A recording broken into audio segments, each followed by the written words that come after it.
Chances are you have your favorite go-to birthday cake, but how about enjoying the one everyone was eating on the day you were born? Let's take a walk down memory lane and look at all the biggest, best, and most popular cakes that have trended over the years. So, what was the most popular cake the year you were born? 1948 to 1956, chiffon cake. A light dairy-free cake that looks a lot like angel food, chiffon has the same spongy texture, but this cake is made with both egg whites and yolks, along with fruit juice. Invented by a guy with the perfect name of Harry Baker, chiffon cake was popularized in 1948 after he sold the recipe to Betty Crocker. 1957 to 1960, German chocolate cake. German chocolate cake isn't actually German, says NPR, and was instead named for Sam German, the creator of a sweet baking chocolate aptly called German's chocolate. Even though the chocolate hit the market in 1852, it wasn't until 1957 that it became hugely popular, when a Texas baker sent her chocolate cake recipe to a Dallas newspaper. German sweet baking chocolate was the key ingredient, and the cake was so popular, their sales rose around 73%. 1961 to 1965, pink champagne cake. Chocolate cakes made with cola have been popular across the southern US for decades, but in the beginning of the 1960s, it was the West Coast pink champagne cake that rose to the top. The layers of this sweet light cake were usually separated by a layer of coconut or Bavarian cream, then covered in fondant for a delicious, unique flavor. 1966, tunnel of fudge cake. In 1966, America was all about the decadent tunnel of fudge cake, which popularized Nordic Ware's Bundt baking pan. The pan was almost discontinued by the company until Houston's Ella Helfrich used it for her Pillsbury Bake-Off competition cake in 1966. Her tunnel of fudge cake, with its chocolate nut Bundt-shaped cake and fudgy middle, came in second, but it became so popular, Nordic Ware was making 30,000 Bundt pans a day to keep up with demand. 1967 to 1971, carrot cake. Carrot cake got a major boost in the late 1960s when the cream cheese frosting we know and love today became the go-to topping. And let's be honest here, it's the frosting that makes it. Couple that with an increasingly health-conscious country, and carrot cake surged in popularity. It stayed near the top for years, too, because the carrots make it healthy, right? So you're getting carrot cake? Isn't that a little cliché? Rabbits, carrots. 1972 to 1973, Sakatimi cake. The 1970s Sakatimi cake was a kind of coffee cake, and it looked pretty boring from the outside. Cut into it, though, and you'll find a layer of brown sugar, cinnamon, and pecan filling. The main draw, though, seemed to be simply that the name was a pop culture reference to one of the biggest shows on television at the time, Laugh-In. Sock it to me, sock it to me, sock it to me, sock it to me. Sock it to yourself. Sock it to me? 1974, the Watergate cake. Some events define an era, and Watergate was one of those events. It was so earth-shattering that it even spawned a dessert, a white cake colored bright green with the help of club soda and pistachio jello. Sounds weird? It totally was. And it was also massively popular around the time of President Nixon's resignation. According to Atlas Obscura, it was defined as a cake hiding a ton of nuts beneath a heavy cover-up of icing, and it was timely. At least the Watergate cake usually came with a sweet center. 1975 to 1977, Jell-O poke cakes. Jell-O was huge in the 70s, and the invention of the Jell-O cake put it over the top. Integrating the cake and the Jell-O only requires poking some holes in the cake and pouring in the Jell-O. It's both simple and tasty, so it's no wonder this slightly psychedelic cake was so popular. 1978 to 1983, hummingbird cake.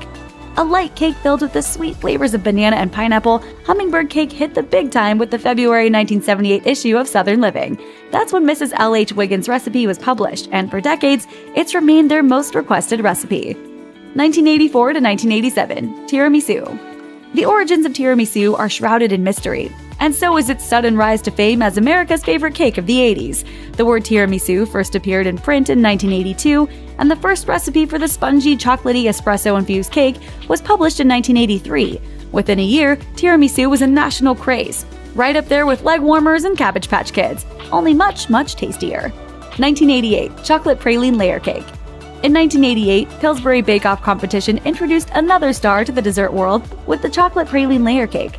Julie Bankston's recipe for a devil's food cake layered with sugary pecans and whipped cream proved that box cake mix definitely doesn't have to be boring, and that layered cakes don't have to be difficult. No wonder it was a massive hit. 1989 to 1990, Funfetti. In 1989, Pillsbury did something revolutionary. They put rainbow sprinkles in the cake batter itself instead of just on top. It's a pretty simple idea, but according to the New York Times, Funfetti kicked off a craze that defined 1990s cakes. Hey, it's got fun right in the name, so you know it's good. 1991 to 1994, chocolate lava cake. Hard to believe, but once upon a time, nobody had ever heard of chocolate lava cake. That changed in the early 90s when this warm chocolate cake with a gooey center became what Chef Sherry Yard calls the viral dessert of the 90s. It soon spread from coast to coast, and now just about every mid-priced restaurant in America offers it as a delicious dessert option. 1995, Viennetta. In 1995, you couldn't turn on the television without seeing commercials for Breyer's Viennetta. Eater called it the most distinguished ice cream cake of the 90s, and it definitely was. Unfortunately, these days you have to go overseas to discover the decadence of mid-90s ice cream cake, as Viennetta is no longer widely available in America. But we think it's worth the trip. 1996 to 1999, Red Velvet.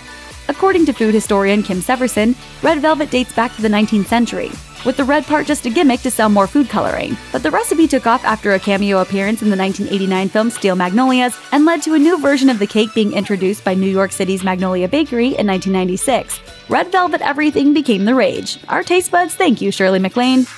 2000, anything in cupcake form.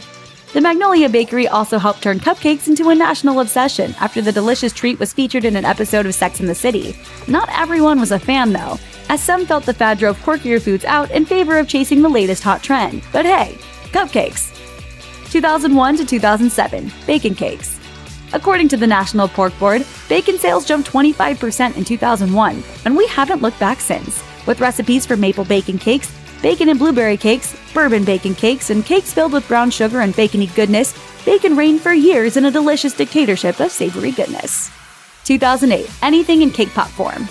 Thanks to social media, it's all about the trends. Cakes gave way to cupcakes, and in 2008, blogger Angie Dudley, better known to some as Bakerella, created the cake pop. After Dudley appeared on The Martha Stewart Show to demonstrate her genius invention, cake pops became a national obsession, turning her book Cake Pops: Tips, Tricks, and Recipes for More Than 40 Irresistible Mini Treats into a New York Times bestseller. Our review? Yum!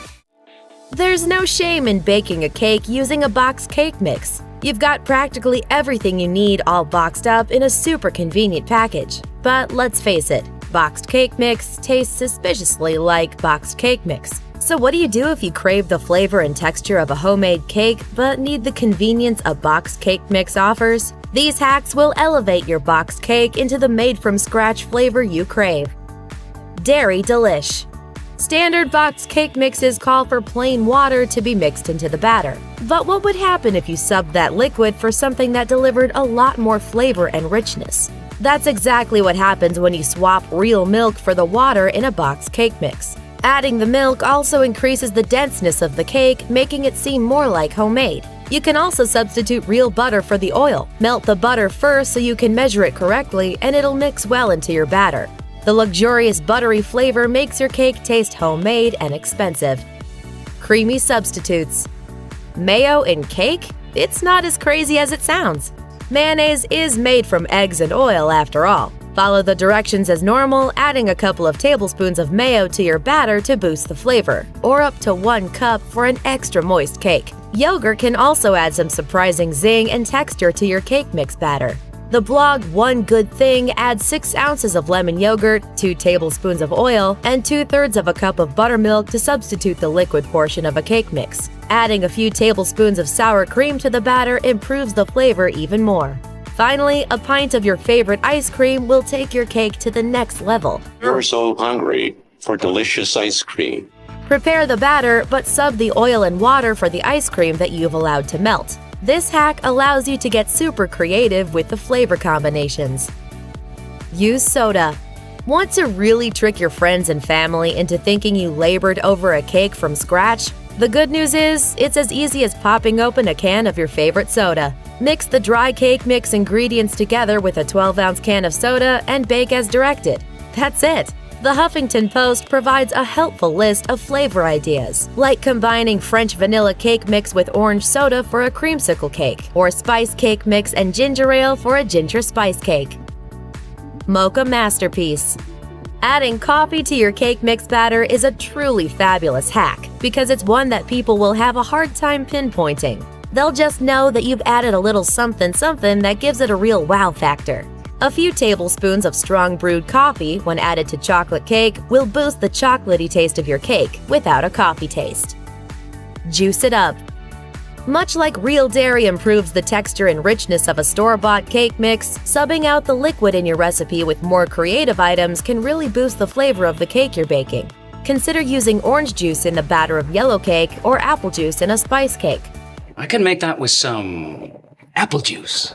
Coconut milk is a great sub for the liquids in a flavorful coconut cake. And chocolate milk will make a chocolate cake taste like it is fresh from the bakery. Eggsperiment. Eggs do a lot for baked goods. According to celebrity chef Sarah Moulton, eggs can provide structure, leavening, richness, color, and flavor to baked products. They work in tandem with the flour and sugar in a recipe and help to set the height and structure of your baked cakes. If eggs lend all that great stuff to cake, why not try adding one more? That's exactly what they do over at Spoon University, whipping up a batch of funfetti cupcakes with an extra egg mixed into the batter. Another excellent cake trick? Using egg whites only in your cake batter. The gang at the Rachel Ray Show advises using egg whites in your white cake mix batter to achieve a fluffier, whiter cake. Just make sure to add a little more butter or oil to make up for the fat loss from the missing yolks. Homemade frosting. No matter what you do to jazz up a boxed cake mix, there's no bigger sign that a cake is straight from the box than the unmistakable flavor of store-bought, canned frosting. Next time you're making a boxed cake mix, set a few extra minutes aside to whip up an easy, homemade cake frosting. For the simplest vanilla buttercream, all you need is butter, powdered sugar, vanilla, and milk. Candy Crush. A trick that will certainly make everyone believe you made a cake from scratch is to incorporate candy into the batter. Candy makes everything taste better.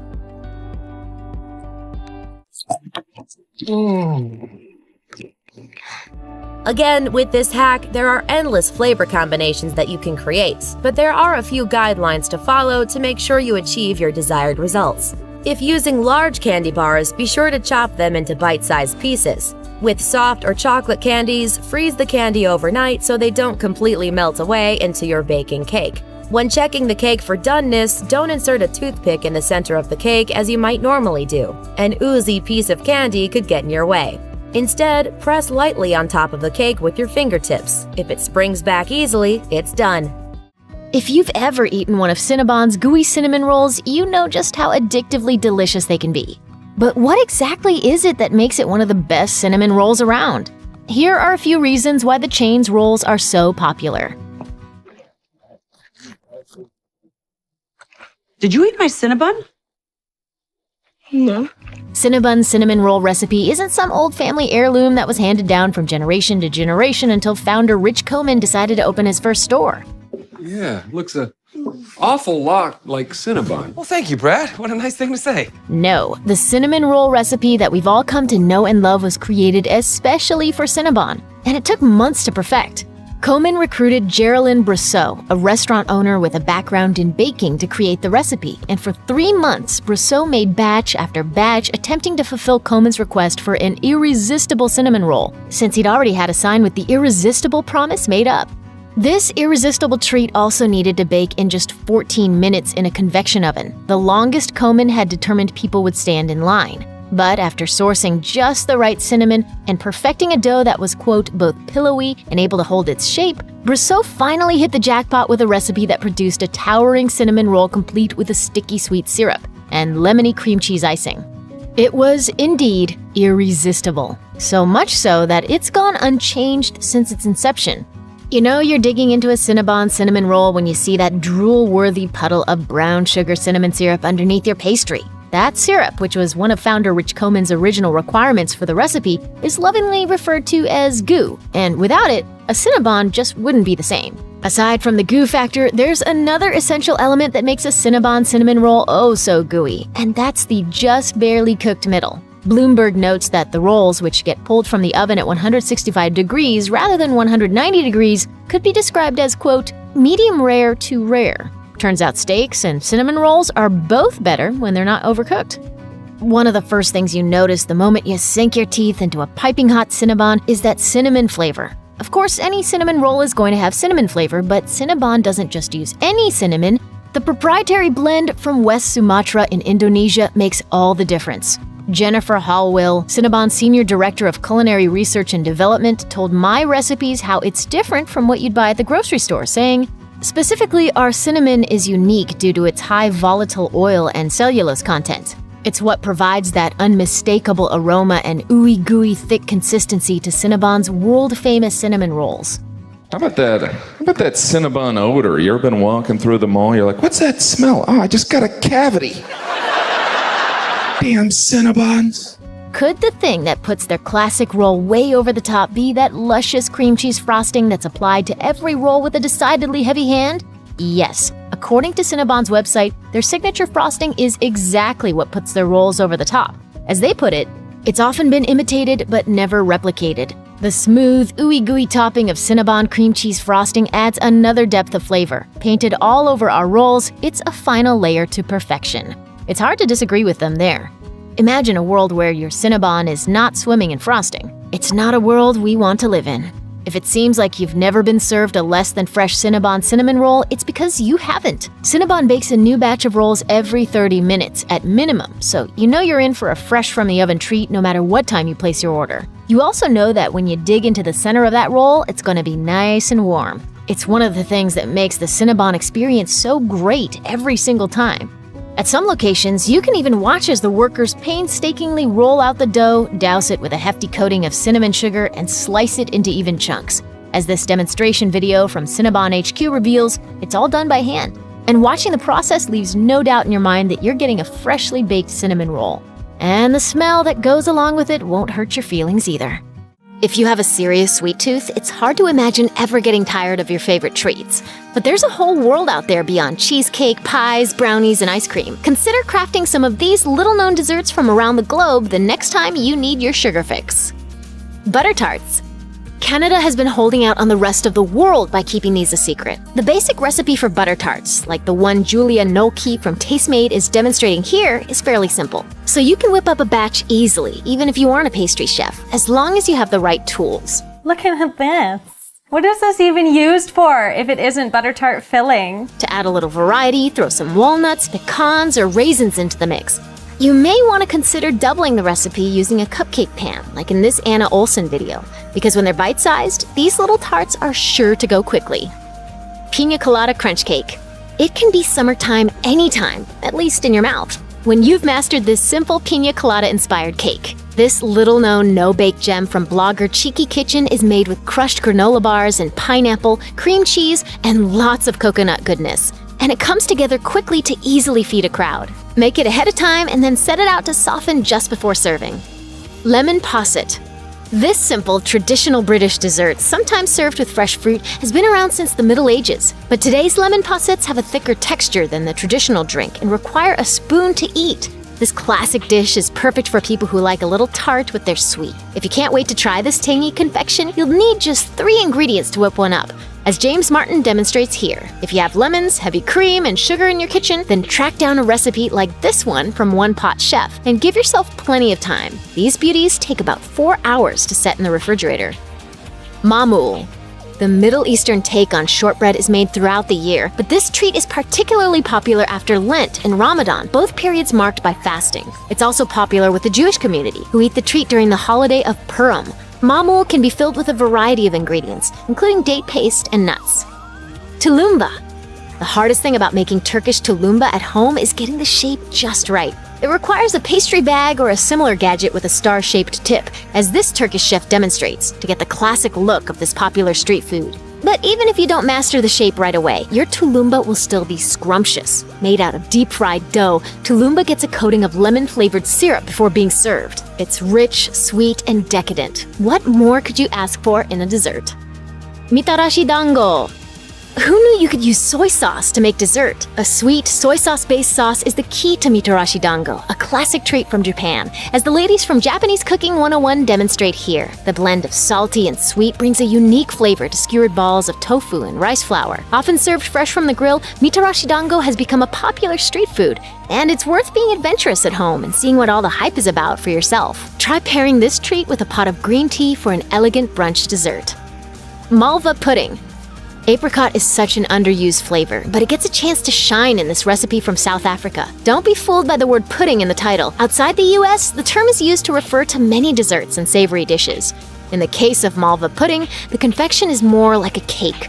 Like this one demoed by Woolworths South Africa. This rich treat made with apricot jam is often served up a la mode, although it's packed with so much flavor that you may prefer to enjoy it on its own. Clafouti.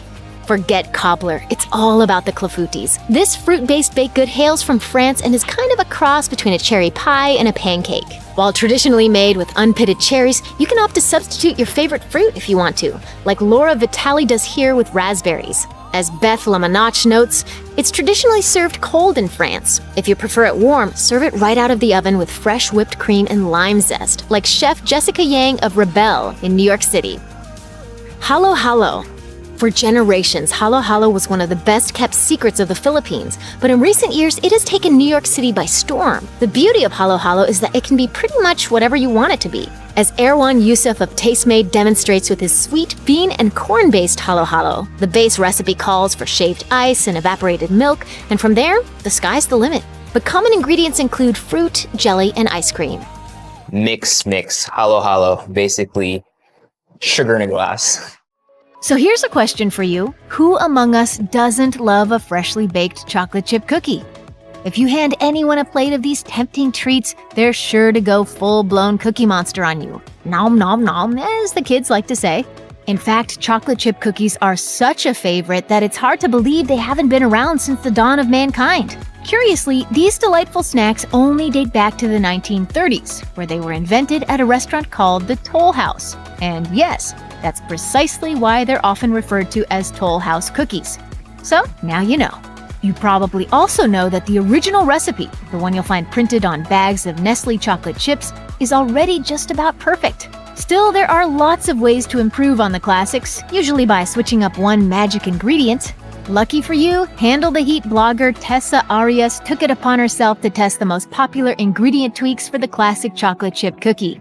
She replaced butter with shortening, substituted cake or bread flour for all-purpose flour, and added cornstarch or an extra egg yolk. The verdict? The secret ingredient that made the very best chocolate chip cookies was the same one endorsed by celebrity chef Alton Brown.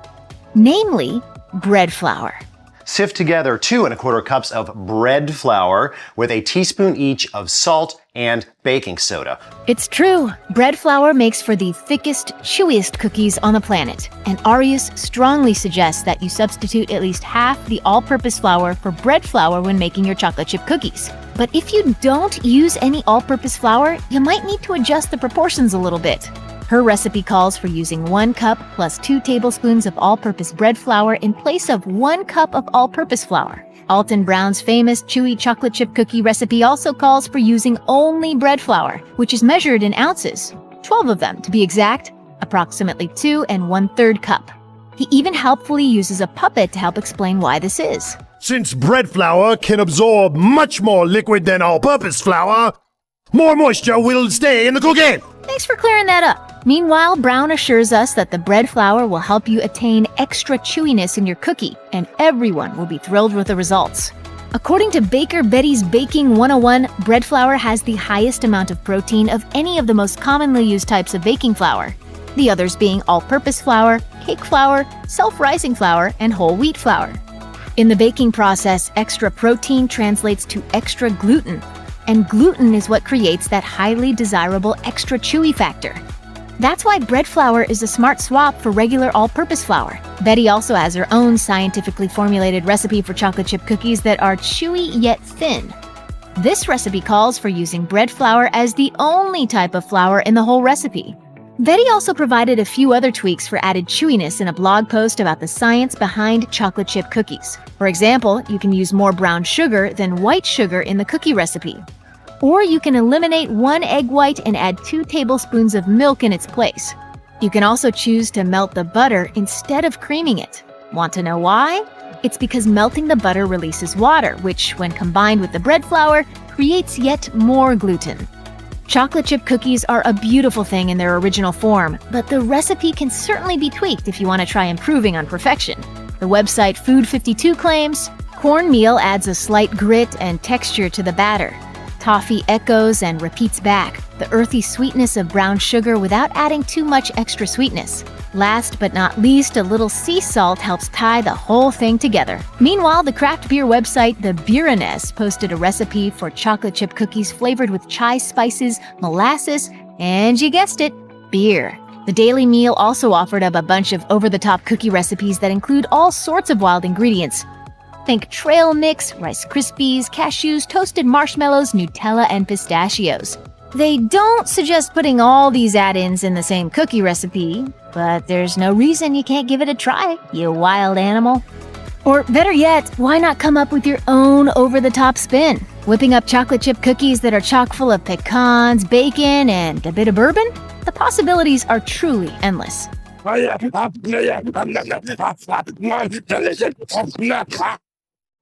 A heaping helping of once popular Thanksgiving desserts seems to have fallen out of fashion over the years.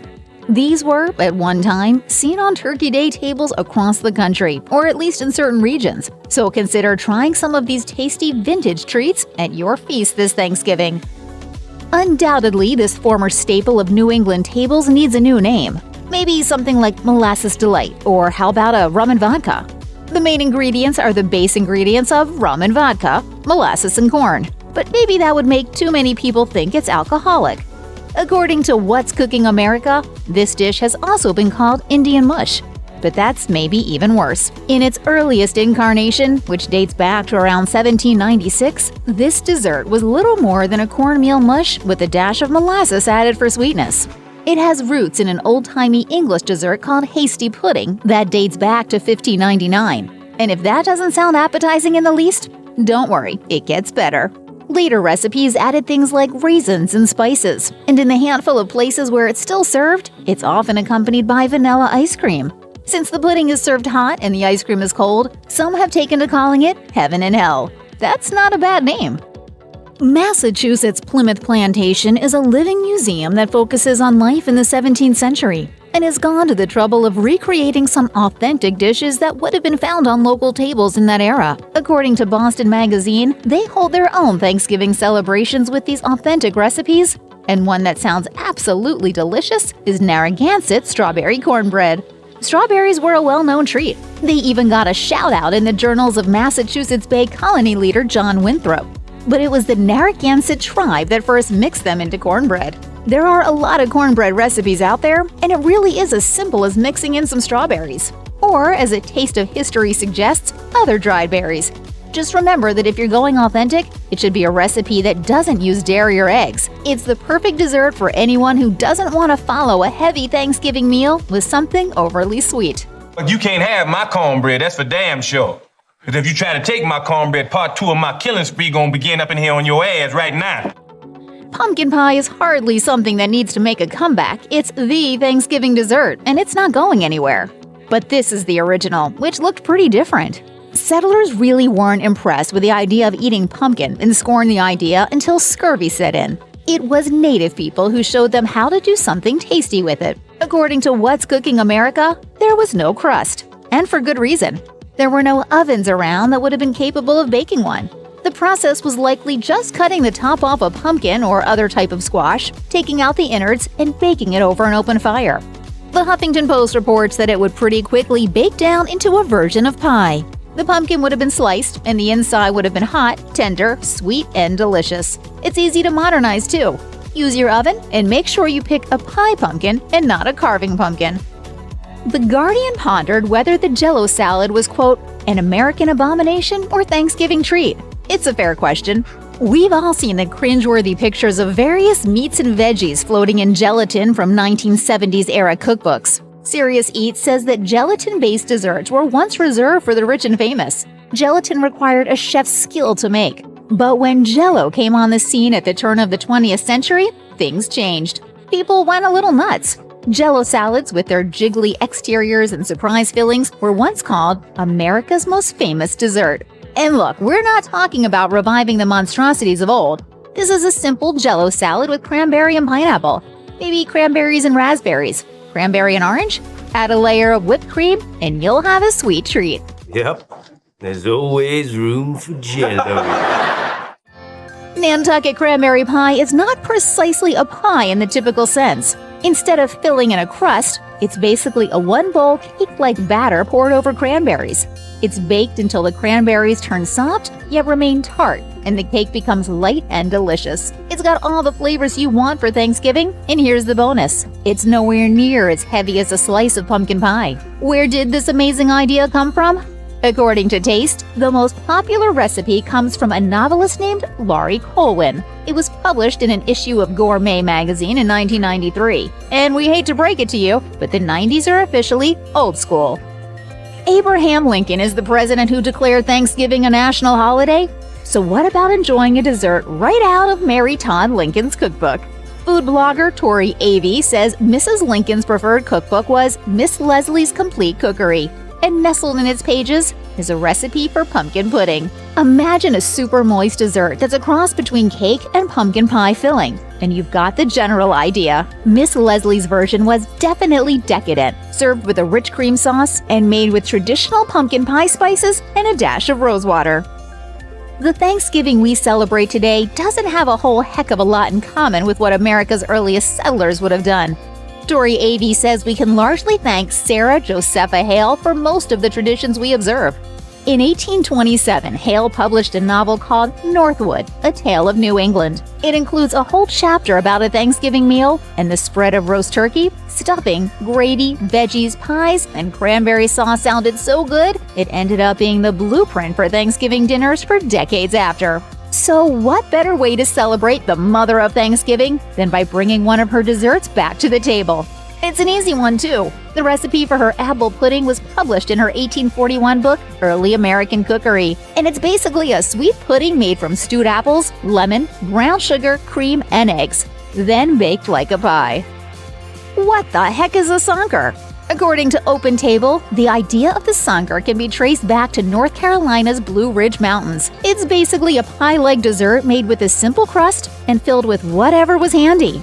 It was a way to use and preserve everything in a crust that was easy to make with the most basic of ingredients. There's no one right way to make a sonker, but Epicurious says it's the sweet potato sonker that needs to make an appearance for Thanksgiving. It's got an impressive down-home pedigree, too. It's the favorite sonker in Mount Airy, North Carolina, the hometown of Andy Griffith. It's basically the official dessert of Mayberry. The first thing we do is plan a little dinner. In the mid-1940s, wartime rationing made it impossible to make many longtime favorites, and desserts were at the top of the list. Sugar was in short supply, and it's not dessert if it's not sweet, right? According to the Louisville Courier-Journal, those Thanksgivings were tough, and not only because of shortages. In 1945, the paper wrote, "In spite of anxiety, in spite of the knowledge that families are mostly incomplete, we still mark the day on our calendar and try to give fully to continue the tradition in which we consciously give thanks for our many blessings." Those are somber thoughts. That same year, the food editor suggested a way in which cooks could, quote, fulfill the family dream of apple pie. And it's a delicious solution that needs to make a comeback. Instead of sugar, Marguerite T. Finnegan suggested using molasses, honey, or corn syrup as a sweetener. Her deep dish apple pie calls for a little more than half a cup of honey, and that sounds delicious. The turkey's done, the table is cleared, and the Thanksgiving dishes are in the sink. Everyone's filled to the brim, but this is the exact time that something hot, sweet, and comforting is just what everyone's craving. So why not heat up some Dr. Pepper? Sounds weird, right? Serious Eats says the idea was essentially created by Dr. Pepper's marketing team in the 1960s, and that pretty much explains everything. Cold drink sales tended to drop off during the holiday and winter months, and by advertising this hot and fizzy drink, they were hoping to boost their fourth quarter numbers. Yes, Dr. Pepper is delicious, cold or hot. It was popular for a while, and it's still popular in some pockets of the South, but it's largely faded from mainstream consciousness. Here's the big shock, though. It's better than you'd expect. It's just Dr. Pepper heated with a thin slice of lemon. It's great for the kids, and old advertisements thought of the grown-ups too. They suggest adding a dash of rum for a drink they call the Boomer. Looking for a Thanksgiving dessert that everyone can share during the course of the evening? Something tasty, not too heavy, and without the commitment of an entire slice of pie? Even better, how about something with an old-timey name that you can snicker at now? Enter the Nut Snacker by Kraft and Blue Diamond. The basic idea is that it was a football-shaped hunk of cream cheese and mayo, mixed with flavor-enhancing ingredients like bacon and seasonings, then chilled. The nuts were layered along the outside to make it look a bit like a pine cone, and guests could snack away. In spite of the funny name, it's a solid idea. Click Americana says there were a number of recipes built around the same basic premise. Some use cheddar or Parmesan cheese as the base for the dip, which is also spiced with horseradish and Tabasco. You then place the nutty garnish on the outside. Put one of these on the coffee table while everyone's watching the game, and it'll be gone by halftime. Steamed cranberry pudding is a pudding in the British sense of the word. It's anything steamed in a container. According to British food history, the ancestors of the puddings we're suggesting you whip up this Thanksgiving were once a serious delicacy. They were sweet and spicy dishes, usually served as a part of the main meal, along with the side dishes. We save the sweet things for dessert now, and a recipe for steamed cranberry pudding, plucked from the pages of a cookbook written at a time when women were identified solely by their husbands' names, is just the right amount of sweet.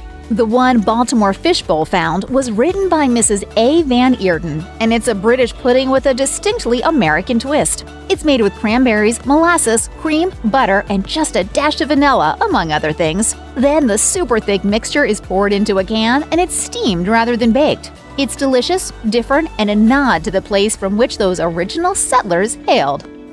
For many, Thanksgiving is one of the few times of the year they see certain members of their families. And it can often be a reminder of why that is. Whether it's the aunt who wants to know why you've made certain life choices, or the grandfather who's fond of remembering just how things were better in the old days before you were around. Boy, do we have a dessert for those folks. In 1957, the Monroe News-Star ran a piece promising that the cranberry soufflé salad was going to, quote, be the highlight of your meal. It was lauded as a fast luxury touch, and it could be made quickly by popping it into the freezing unit. The basics involve lemon gelatin, cranberry sauce, celery, and pineapple, all mixed and frozen together. Oh, and the surprise? There's a heck of a lot of mayonnaise mixed in there too, with a footnote that, if you like, you can garnish it with more mayo before you serve. It hung around for a bit. Hellmann's published its official recipe in 1958. It's exactly what you should make for that family member who's always speaking so fondly of the good old days.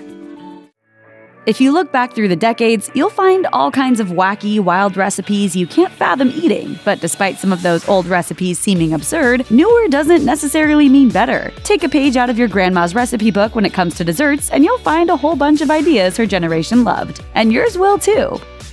Icebox cake. Today's homes might have refrigerators instead of an icebox, but an icebox cake is still a brilliant dessert for those times you're looking for something delicious, versatile, and, above all, simple. There's no right or wrong way to make this one. Basically, you're layering cookies with whipped cream and then adding some garnish. Chill until it's firm, then cut it like a cake. Super easy and super amazing. The sky's the limit when it comes to making this one. From Oreos to peanut butter to even adding fruit if you want a semi-healthy twist. Seriously, why haven't you made one of these already? Mayonnaise cake. You might not immediately think of mayonnaise as a perfect ingredient for cake, but it all started during the Great Depression. This unsung hero took the place of the more expensive eggs and oil in cake recipes. While it adds a bit of saltiness to the cake, it also leaves it incredibly moist. Even though times are easier for most folks these days, who doesn't love a hack for a super moist cake? Whether you're going for a super moist chocolate cake or an autumn-inspired spice cake, mayo may just be your new secret weapon for baking. No mayonnaise. No mayonnaise. Not at all. Okay? Just gonna put mayonnaise on it. Baked Alaska. The most fundamental part of a baked Alaska, using meringue as an insulator, dates back to the turn of the 18th century. But according to NPR's look at this dessert's strange history, it didn't become popular until the 1920s and 1930s. It's essentially a layer of cake topped with a dome of hard frozen ice cream, then covered in a layer of meringue. The concoction is then either baked for a very brief period of time, or you can use a kitchen torch to brown the meringue. In theory, the heat won't penetrate to the ice cream level, and when you cut into it, you have an airy meringue outside, a large layer of still frozen ice cream, and a cake layer base. Impressive and delicious. Rhubarb pie. There's been something of an up and down run for rhubarb popularity. It was everywhere in Victorian England, but by World War II, younger generations considered it an old-fashioned sort of ingredient. It's about time we gave rhubarb another chance, especially if you cringed at the idea when you were younger. One of the go-to rhubarb pie standards is a strawberry rhubarb, thanks to the sweetness of the strawberries balancing out the natural bitterness of the rhubarb. Don't like strawberries? Try blueberries. Don't like a lattice top? Go with a crumble crust instead. Already love rhubarb and don't want the flavor to get lost among other flavors? Try a rhubarb custard pie instead. Upside down cake. There's nothing that says vintage quite like a pineapple upside-down cake, and that's for a good reason. Decades before anyone ever made one with pineapple, the principle of making a cake upside down in a skillet was pretty common. While the first mention of an upside-down cake specifically involving caramelized fruit came in 1923, no one's quite sure who the first person was to use pineapple. The concept is simple. Layer a pan with caramelized fruit or another sticky sweet delicacy, then add your cake batter. If you need inspiration for what to layer on the bottom, think pineapple, apples, peaches, cherries, or even caramel-coated nuts. You can get creative with the cake itself too. Why not try coffee cake? Bake then flip so that all the gooey goodness is now on top and soaking into the cake. Yes, please. Ambrosia. This odd, somewhat questionable dish is older than you think, with early recipes dating back to the mid-19th century. According to Serious Eats, ambrosia was firmly entrenched in Southern cuisine by the 1920s, and it was particularly popular around Christmas. It's that nostalgia that earned it a place here. Ambrosia is basically a riff on a fruit salad, so you can add any kinds of fruit you'd like. What really makes an ambrosia for most people is the addition of miniature marshmallows and shredded coconut. The most common variety you're likely to see also contains mandarin oranges, maraschino cherries, crushed pineapple, but why not experiment a little? I don't even like ambrosia. Don't tell me you don't like ambrosia. You had some before and you liked it. Bread pudding. The idea of bread pudding goes back to the 11th century. We're talking about grandma though, so this particular version of the dessert became popular during the Great Depression and stayed that way through the war years. Nothing went to waste during these long, frugal days, and bread pudding was a great way to use stale bread. The key to bread pudding is to soak your bread in a mixture of eggs, milk, sugar, and butter, then bake it. That's the basic recipe anyway, but there's no need to stick to the traditional ingredients. Add things like chocolate chips, a bourbon caramel sauce, or pumpkin spice around the holidays. Speaking of holidays, it might also be a great way to use the eggnog you bought and only drink once. Pavlova. Today, there's plenty of people who are craving something sweet but light after their meal. That's exactly why the light, airy pavlova needs to make a comeback. It's not clear who invented pavlova or where it came from, but we do know it was named after the ballerina Anna Pavlova, specifically its resemblance to her tutu. That comes from the fluffy meringue layers made by whipping egg whites and sugar into stiff peaks. The key is to bake it slowly so the outside is crisp but the inside is soft and fluffy. Then it's typically layered with whipped cream and fruit. Take it up a notch by making a syrupy fruit compote with wine or a caramel bourbon sauce for an apple filling. If you don't like fruit, there's always chocolate because why not? A little pavlova and wine, book club will never be the same. Now you want me to participate in your book club? I would have a wine club. There's a lot that can go awry with brownies. They can be too cakey, they can have rock-hard edges with an undercooked middle, and they can be lacking flavour. But better brownies are easily attainable, especially if you know what it is you're doing wrong. As with most baked goods, the amount of time brownies spend in the oven can make or break them. And if you're looking for that spectacularly fudgy texture from edge to edge, it can be difficult to know just how long those brownies need to bake. So, what's the trick? Well, the tried and true method of using a toothpick or a cake tester won't work. That's because properly fudgy brownies are always going to yield a chocolate-coated toothpick when you poke them. And if they don't, you've entered into the dreaded overbaked and cakey territory. Aside from following a trusted recipe to a T, which is even more important with brownies than other treats, it's a good idea to rotate the pan halfway through the cooking time. Since most ovens have hot and cool spots, this ensures that the brownies will bake evenly. Those are the basics, and following those rules will probably afford you fine brownies. But the real way to tell when your brownies have reached optimal doneness? Check for the crack. Catsy Guy Hamilton, Global Director of Food and Beverage for chocolatier Max Brenner, said that once the top is shiny and set, the first cracks are a telltale sign that your brownies are ready. In this case, no matter what the timer says, yank those bad boys from the oven. The result should be fudgy and gooey, but not underbaked. Perfection. Oh, we should be having brownies! Maybe maybe you made an entire batch of brownies for yourself and don't care how easily or not easily they come out because you're going to eat them straight out of the pan with a fork. We salute you. But for those of you who want to share a brownie or two and also want them to look like they didn't get put through the wood chipper first, you really should think about lining the pan with parchment paper. It's an extra step, yes, but it ensures that each and every brownie will come out of the pan perfectly, even the dreaded first brownie, with no chance of sticking. Real Simple recommends creating a sling with 2 strips of parchment by buttering or spraying the pan and laying 1 strip into the pan, leaving an overhang on 2 sides. Butter or spray that strip, then press the second strip in to overhang the 2 remaining sides. 1 more coat of butter or spray and in goes the batter. Once cool, all you need to do is grab the overhanging parchment to use as handles and voila! No fuss, no muss, easily cuttable brownies. You might think that ooey gooey melted chocolate would be the superior choice when it comes to brownie baking, but you would be wrong. Pastry chef Alice Medrich wrote this advice for Food 52. Brownies made with cocoa can have very deep chocolate flavor and still retain a softer and moister texture than an equally chocolatey brownie made with a bar of chocolate. How can that be? It's all because of the fat. When you use cocoa powder, you have to replace the fat that you would have gotten from the chocolate's cocoa butter with actual butter. The difference in these fats is that butter stays soft at room temperature, while cocoa butter firms up. When it comes to choosing between natural or Dutch processed cocoa powder, Cook's Illustrated confirms that baked goods made with the more acidic natural cocoa were drier, while those made with the less acidic Dutch were fudgier and made for an earthier, richer chocolate flavour. If you do choose to forego the cocoa powder and make chocolate brownies instead, you definitely want to be picky about the quality of the ingredient. Now, that doesn't mean splurging for the $20 per ounce artisan chocolate with gold leaf, but you'll want to skip the super cheap stuff too.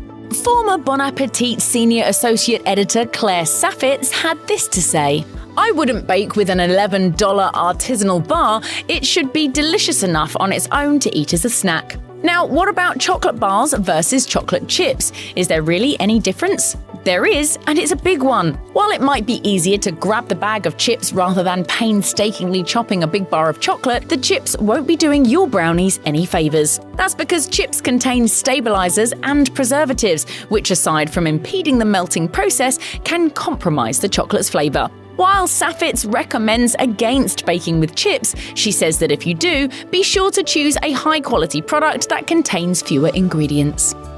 We've all burned a baked good or two, the phone rings or the dryer dings, and the next thing you know there's smoke pouring out of the oven. But have you ever taken a batch of brownies out of the oven to test for doneness and then just plumb forgotten to put them back in? That's what one Epicurious writer did. Why is there smoke coming out of your oven, Seymour? That isn't smoke, it's steam. Kemp Minifee says that when she realised her brownies had been left out of the oven for about 15 minutes, she popped them back in and hoped for the best. Surprisingly, the forgotten brownies were fudgier and far better than her usual recipe. Minifee consulted Harold McGee, author of On Food and Cooking, who explained why that might be. He said, the 15-minute respite is allowing both brownies and pan to cool down, so when you put them back in the oven, it takes some minutes for them to get back up to temperature before they can continue to cook and become more done. And the outer portions will end up less hot than they would with continuous cooking.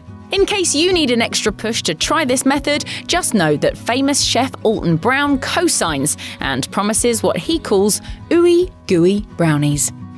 Fans of Ina Garten have no doubt heard the barefoot Contessa sing coffee's praises in the making of nearly all of her chocolate desserts. And there's a very good reason that she adds this secret ingredient. She said, if you add coffee to chocolate, it gives it a depth of flavor. Whether you use instant coffee granules like Garten or simply substitute coffee for water, you're doing your brownies a favor. Cook's Illustrated recommends adding 1.5 teaspoons of instant espresso powder per 9-inch by 13-inch batch of brownies and promises that it won't result in a distinct coffee taste, only amped up chocolate flavor. Adding brewed coffee might be even more important than boosting the chocolate flavor. It obscures the processed flavors. That's reason enough to start adding coffee to your brownies, isn't it? Anyone who's ever whipped up a batch of boxed brownies knows that all you need is an egg, vegetable oil, and water. Now, there's nothing wrong with vegetable oil. It's a fine oil for your brownie baking needs. But you're missing out on an easy opportunity to give your baked goods a little something extra if you never reach for a different fat. Olive oil, for instance, will impart its fruitiness and a delicious bitterness into brownies. Melted butter will result in a richer and chewier brownie than you'll get from vegetable oil. Coconut oil works well in brownies too. You can also substitute vegetable oil with more unexpected ingredients like Greek yogurt and avocado. One Spoon University writer tested both substitutions and found that mashed avocado resulted in rich and creamy brownies, while Greek yogurt produced a chocolatey and moist result and was the clear winner in her taste test. Plus, Greek yogurt makes us feel like we're eating healthy food. Win-win. Maybe you bought it new, maybe it was handed down from grandma, but either way, you've got a Pyrex baking dish, and it's probably the dish you reach for when you make casseroles and brownies alike. Keep right on baking your lasagna in it, but stop with the brownies already. Why? Pastry chef Stella Parks says there's only one right pan for baking brownies, and that's one made of lightweight, reflective metal like aluminum, she explained. Parks also said that a glass pan, like that trusty Pyrex you love so much, is so thick and heavy that it can take twice as long to cook your brownies through, and that can result in a finished product that's dense and gummy. Dark non-stick baking pans can result in brownies that bake too fast and are too brown on the bottom with dried out edges, which explains why most boxed mixes instruct you to lower the oven temperature if you're using one. Parks promises that an aluminum pan is your best bet for optimally puffed brownies that settle into fudgy, crinkly perfection. A common brownie making mistake is that you're not whipping your eggs and sugar well enough. It's called the ribbon stage, and Epicurious insists that it's a necessary evil when it comes to making better brownies. The ribbon stage is achieved by whipping the daylights out of the eggs and sugar to a point that when you lift your whisk up, the mixture is thick enough to ribbon back on itself. Obviously, this adds air into the mixture, which you'd think would be counterintuitive for fudgy brownies. And though the resulting brownies are indeed loftier than a batch made without taking this step, they were undeniably creamier on the inside and shinier on top. Yes, it takes a bit longer, but your effort will be rewarded. We get it. When a cake or brownie craving hits, you need to satisfy it as quickly as possible. Thanks to boxed mixes, that means you could be shoveling molten hot, fresh from the oven brownies into your mouth in 30 minutes flat. So why on earth would you want to waste 48 hours refrigerating your brownie butter? To make them taste even better, of course. It's a bit of magical brownie making advice from Alice Medricks, who includes this genius tip in her book, Seriously Bittersweet, The Ultimate Dessert Maker's Guide to Chocolate. Medrich explains that refrigerating the brownie batter in the pan for several hours or as long as 2 days before baking wreaks enormous transformations. It improves the top gloss and crustiness, and it also blends the flavors so that the brownies taste much richer and the texture is chewier too. All good reasons, no? Just remember to get the batter into your baking pan first. If you refrigerate the batter in a mixing bowl, the butter or cocoa butter will firm up far too much to be spreadable. And you will not leave this platform until you have consumed the entire confection! Entire confection! No, not a slice of bread in the batter. That would just be weird. But introducing a slice of bread to your brownies after they've been baked is almost as important as baking them perfectly in the first place. If there's one bad thing that can be said about brownies, it's that they go stale almost as soon as you take them out of the oven. Okay, so maybe that's a bit of an exaggeration, but the chocolatey squares definitely have the propensity to dry out, and fast. On the off chance that you're not going to inhale the entire pan of brownies within 12 hours, tossing a slice of bread into the storage container is a surefire way to keep those squares moist. Not only does it prevent them from drying out, but this bread trick can help revive already dried out brownies too. Just place as many slices of bread over the less than fresh squares as you need to cover them. Seal them up, and in 24 hours, you'll be sinking your teeth into a revitalized treat. This works because the brownies steal the moisture they need from the bread, and let's be honest, a few slices of sacrificial bread is well worth it for this payoff. But I have made you brownies. I have made you brownies from scratch. Over 7 pounds of cake, multiple kinds of cookies, 19 total treats for your sweet tooth. Get your forks and spoons ready for these Costco desserts. If you love chocolate, you will fall head over heels for a tuxedo cake from Costco. This bad boy is a chocolate lover's dream come true. On the top of a tuxedo cake, you'll find a rich chocolate icing, covered by sticks and balls made out of dark and white chocolate. The cake is so beautiful that you might hesitate to put your fork in it.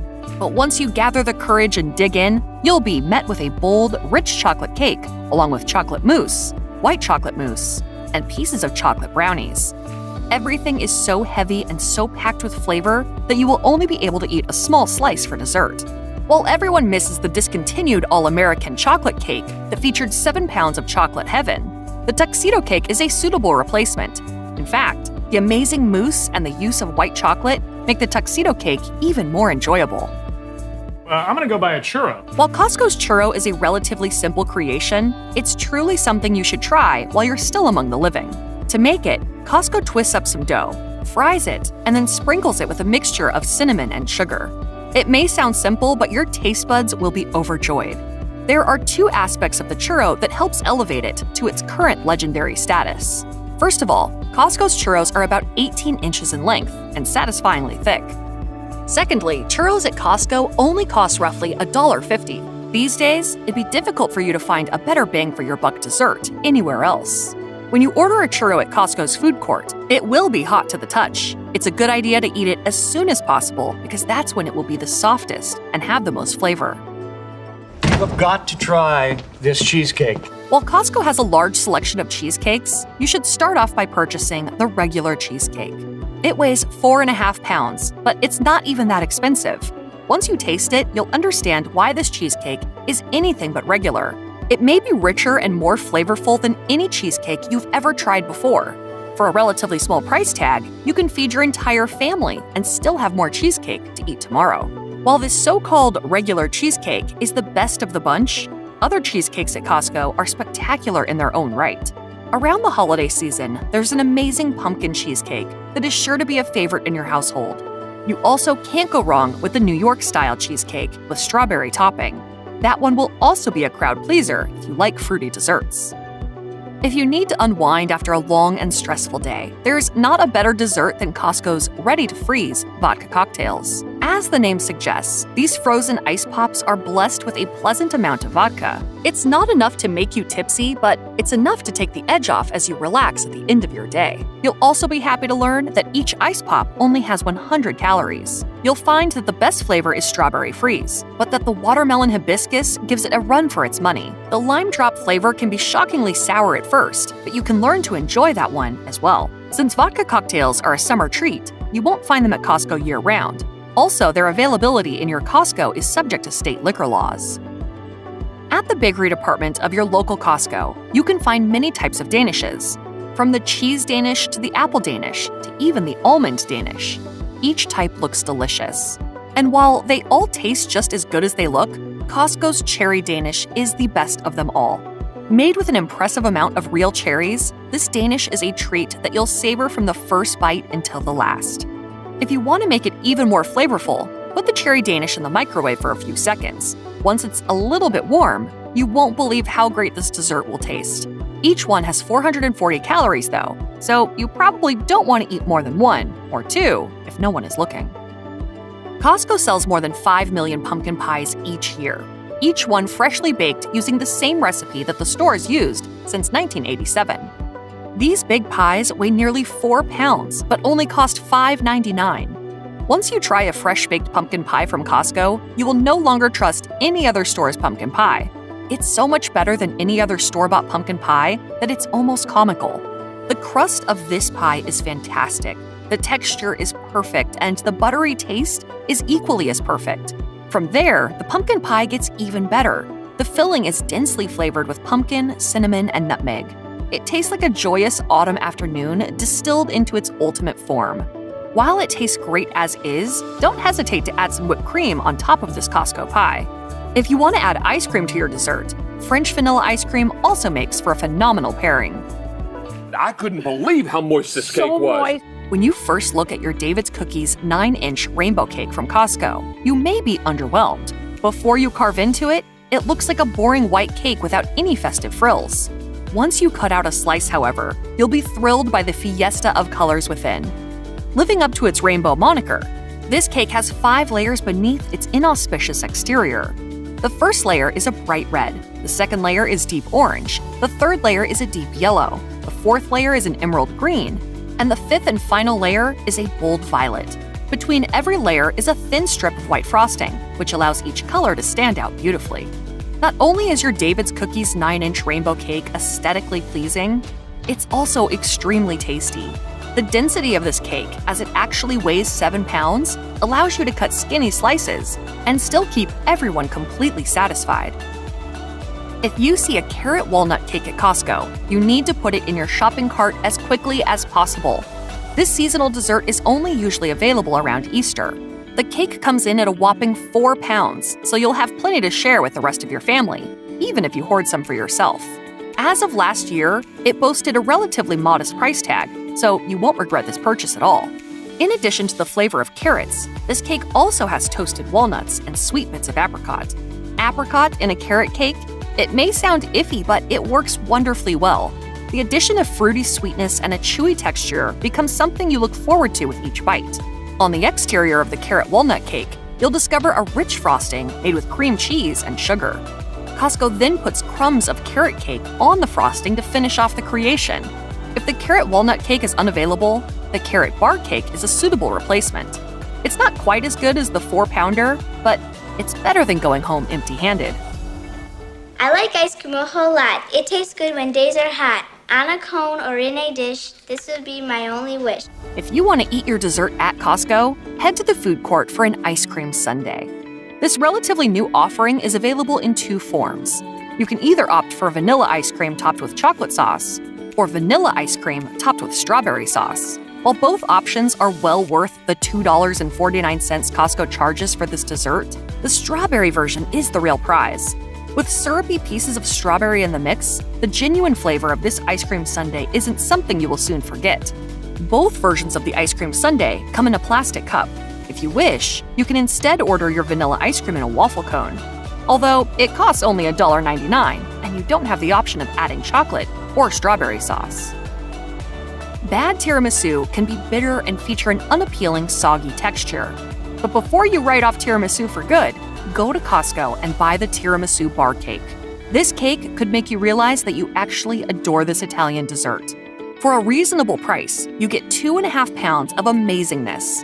Found in the refrigerated section, the tiramisu bar cake is so creamy that it will melt in your mouth in a matter of moments. While this isn't a super sweet dessert, Costco's tiramisu doesn't have any bitterness, and it remains light and fluffy instead of soggy.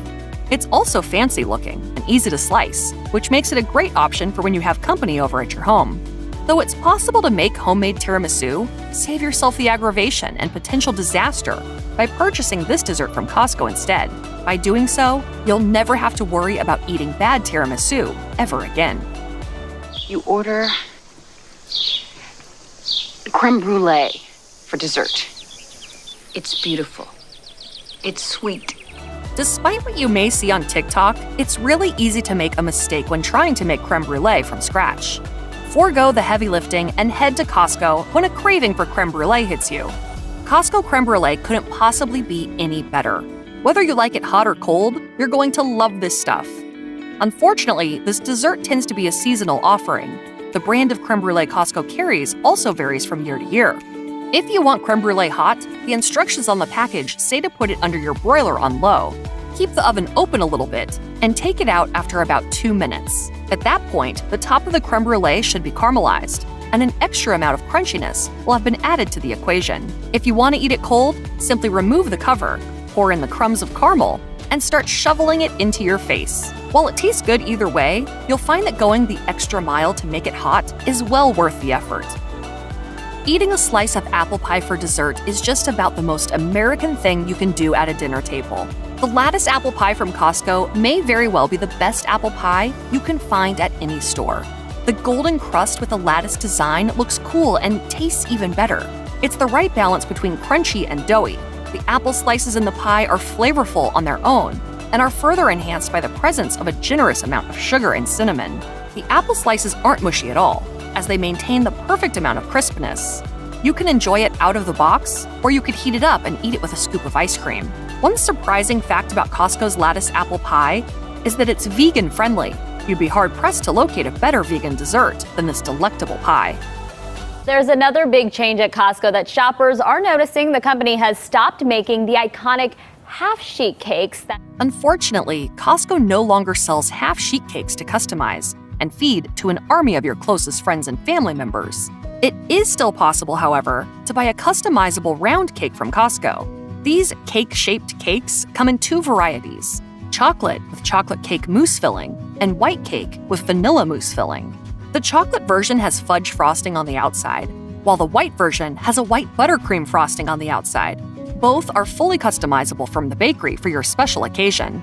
Unfortunately, many people feel that the chocolate mousse cakes aren't as good as the all-American chocolate cake from Costco, which was discontinued. These 2-layer cakes are 10 inches in diameter and can offer 12 very generous slices, or about 25 more sensible slices. If you're desperate, you could squeeze 39 slices from the cake if you use event-style cutting, according to Lark Cake Shop.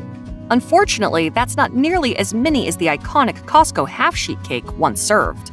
But that's what we have to work with now. If you're new to Costco and wondering why the mini all-American chocolate cakes aren't just called cupcakes, it's because they're a version of a popular Costco favorite. Plus, they're definitely larger than your average cupcake and even bigger than Costco muffins. Once upon a time, you could buy an epic full-sized all-American chocolate cake from the Costco bakery. The original 7-pound cake had 4 towering layers of chocolate cake, iced with decadently fudgy ganache frosting and sprinkled with chocolate shavings. The mini cakes are a personal-sized, scaled-down version of the original with the same flavors, frosting, and chocolate shavings. Everyone loved the all-American chocolate cake, but Costco stopped making it in 2020 because, according to Reddit, it took too long to make to be profitable. A Costco employee told a customer on Reddit that they could no longer get the huge dome top necessary for a 4-layer cake. Plus, the COVID-19 pandemic was in full swing, and fewer people were having big group cake events. Whatever the real reason for ditching the full-size cake, the company switched to smaller versions that took less effort to produce. Costco shoppers are in love with these mini cakes since they taste exactly like the larger version. Plus, since they're in a 6-pack with individual portions, there's no danger of attacking a full-sized cake of chocolatey goodness with a fork and finishing it all in one sitting. Although you still could conceivably eat more than one mini cake. When you're looking for an enormous muffin, Costco is the place to go. Costco sells its muffins by the dozen, but you're able to mix or match muffin 6-packs, according to Reddit. Costco Cuisine suggests freezing the ones you can't eat within 4 days of baking and simply reheating them in the microwave later. When Sue Jitlin from Insider tried every Costco muffin, she found blueberry muffins to be the best. She says they were dense but not overly heavy. The outside is soft, while the berries are sweet and luscious. In fact, we ranked the blueberry muffins as Costco's best bakery item. The bakery also offers other muffin flavors like banana chocolate chip and regular chocolate chip. Snack time! Nom, nom, nom, nom, nom. If you're a regular cookie monster and have a tendency to consume large numbers of cookies when you find good ones, you'll want to stay away from Costco cookies. The best ones are ridiculously enticing. Don't say we didn't warn you. If you're looking for a classic Costco bakery cookie, you'll want to try the gourmet chocolate chunk cookies. You can also buy mini chocolate chip cookies from the bakery. People on Reddit seem to find both of them addictive and like the larger chocolate chunk cookies and the smaller chocolate chip cookies in equal measure. Both are super soft and stay soft until you can eat them all. Occasionally, however, you might end up with a crunchy batch, according to Reddit. One of the latest additions to the cookie lineup at Costco is raspberry crumble cookies. People who don't even like cookies are enamored with these raspberry-filled and powdered sugar-dusted cookies. We think you get the picture. They're ridiculously good. When David's Cookies calls this cake an overload cake, it's not kidding. The cake has 4 layers of rich dark chocolate cake with chocolate mousse between the layers. The outside is frosted with chocolate ganache and covered with shaved pieces of dark chocolate. According to Costco reviewers, even people who aren't big chocolate fans enjoy this cake. One bonus is that it's not as overly sweet as a lot of Costco desserts. The top ingredient for this cake is cream, which makes it extra moist. David's Cookies chocolate cake weighs 7.2 pounds and comes in 14 pre-cut slices to make serving a breeze. You don't even have to live near a Costco to try this cake, since you can order it frozen and have it delivered to your door. David's Cookies says that it freezes the cakes immediately after baking to make sure they taste fresh. Costco customers who have ordered it delivered say that it arrives half frozen and defrosts quickly. It's not every day that you find a birthday cake that comes with its own candles, confetti, plates, forks, and napkins. But this cake has it all. Just order David's Cookies chocolate fudge birthday cake from the Costco website and wait for your party in a box to arrive.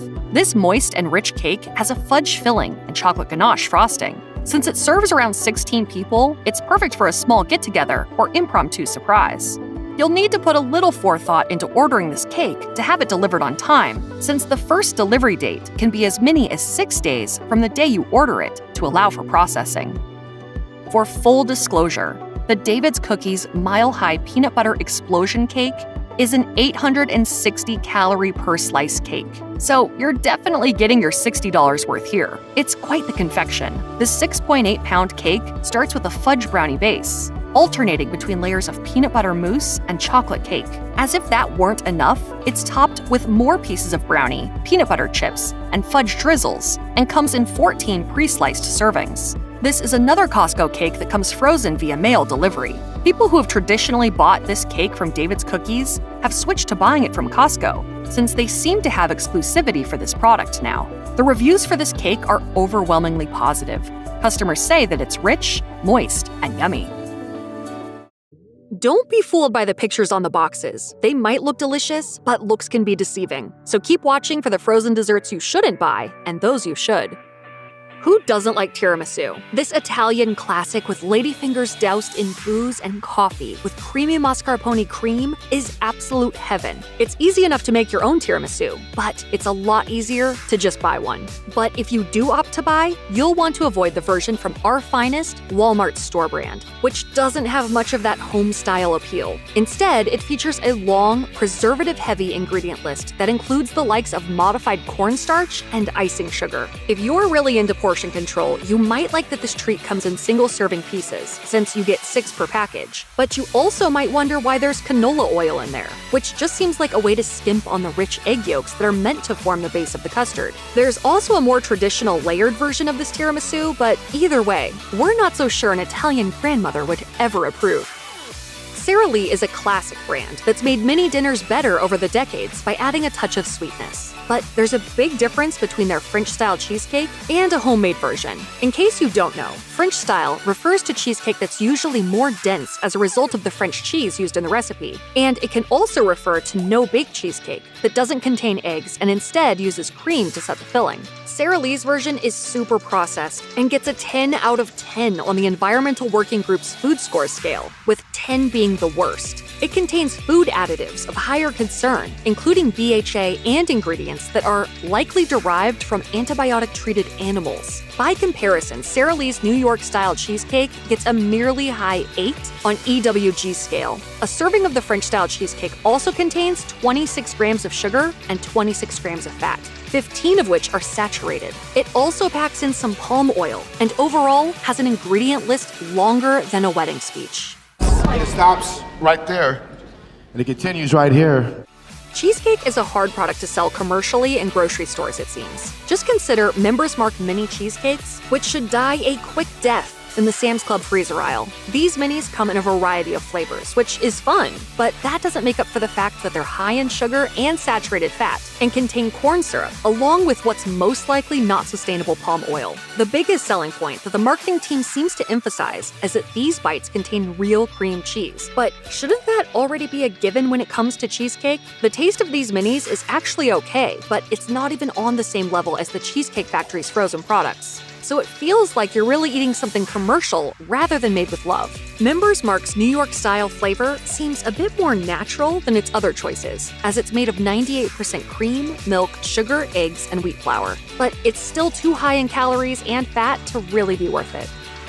Magnum Ice Cream is a big brand name when it comes to chocolate and ice cream, though you might not know that the company also makes pints and not just bars. The pints are a bit weird though, as they try to provide that Magnum ice cream bar experience in a tub of ice cream by adding a brittle layer of chocolate on top. It's unique, sure, but also annoying, as you have to wait for it to thaw a bit before eating it. Otherwise, it won't really break, and you'll end up with these cracked pieces of frozen topping above your ice cream. Store-bought ice cream shouldn't demand too much of your patience, which is why we can't recommend these pints. The ice cream is the same as the bars you'll find at grocery stores and convenience stores though, so if you love Magnum ice cream, just get the bars instead. You'll probably also be less likely to overindulge in the super high sugar and high fat frozen dessert.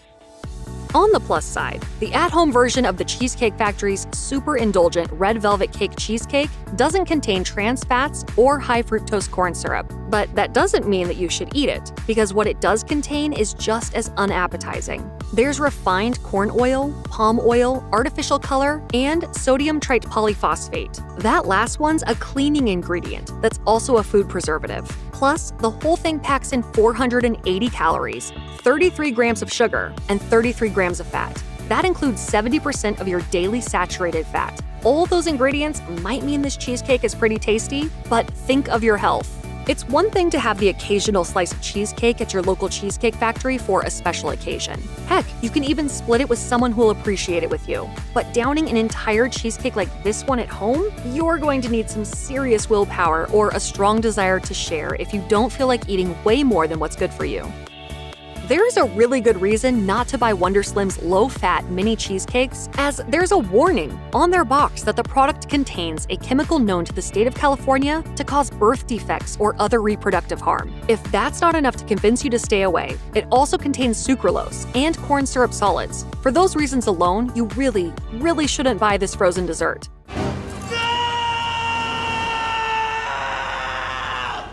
But you should also not buy it because it just doesn't taste good. If you take out the creamy, dreamy fat of cheesecake and replace it with non-fat milk, konjac, cheddar cheese, sucralose, and artificial flavors, it can hardly be considered cheesecake anymore. Not this one anyway, and not even corn syrup solids can save its bland taste. You might even be better off with a full-fat New York-style version from Sara Lee, which itself is mediocre in terms of health. A much better option would be to make your own cheesecake and keep the corn syrup out of it.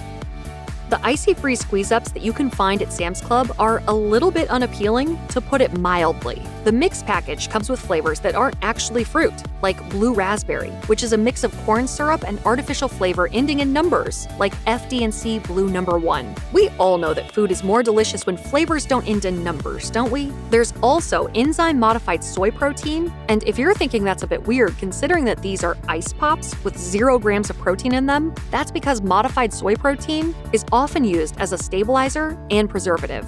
On the relative upside, icy freeze pops are low-calorie and low-fat, and the serving size is small enough that each one contains less sugar than most of the frozen desserts on this list to avoid. But there's still a preservative-laden sugar rush waiting to happen, and you'd be better off freezing some mango chunks or banana and chucking them in the blender. It might add several more minutes of prep time, but trust us, you'll feel a lot happier afterwards. Now that we've covered everything you should avoid, let's now dig into the frozen desserts that are actually worth it, shall we?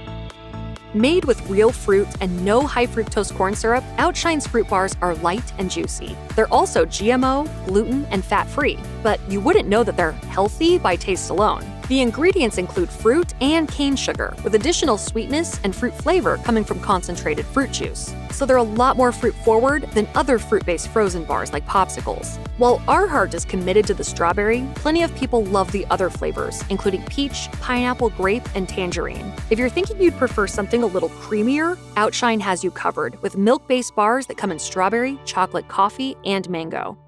Mango.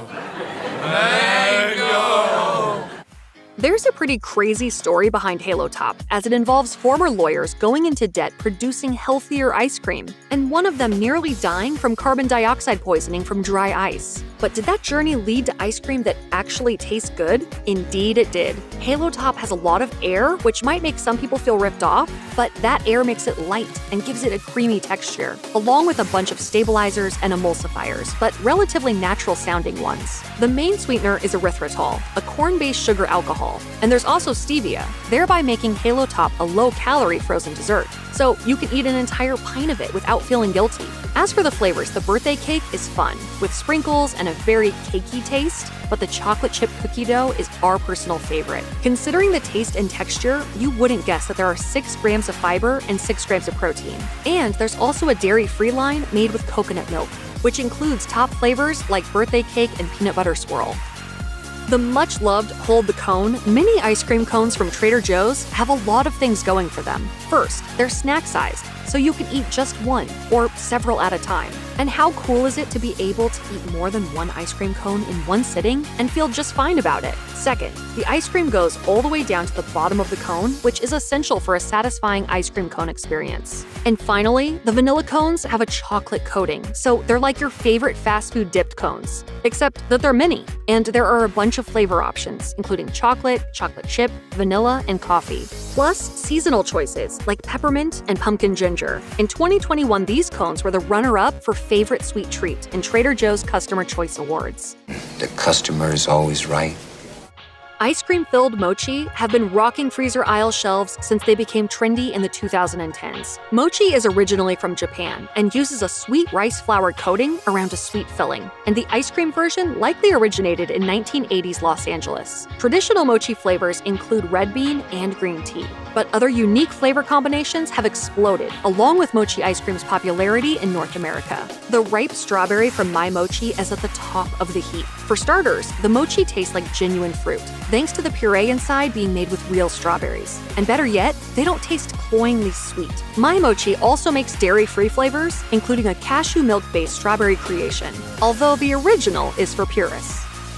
Remember those ice cream sandwiches that you used to eat as a kid? They were rectangular prisms of rock-hard vanilla ice cream with 2 soft, chewy chocolate biscuits on the top and bottom. You probably weren't wondering about the nutritional content as a kid, but years later, you might be thinking a bit more about the likes of high fructose corn syrup, artificial flavors, and preservatives, and what they're doing in your ice cream bars. The considerate thing about the ice cream makers at vegetarian-friendly Annie's is that they took all those concerns into consideration when creating their ice cream bars. Not only are these treats delicious, they're also made with all-natural, organic ingredients. And better yet, those quality ingredients don't take away from the classic ice cream flavor and texture of our childhood favorites. And now, there's even a cookies and cream option. The only downside of Annie's ice cream bars is the small size, but that's why one serving consists of 2 sandwiches. And besides, even a little goes a long way with these wholesome frozen desserts. Please tell family and friends about Annie's.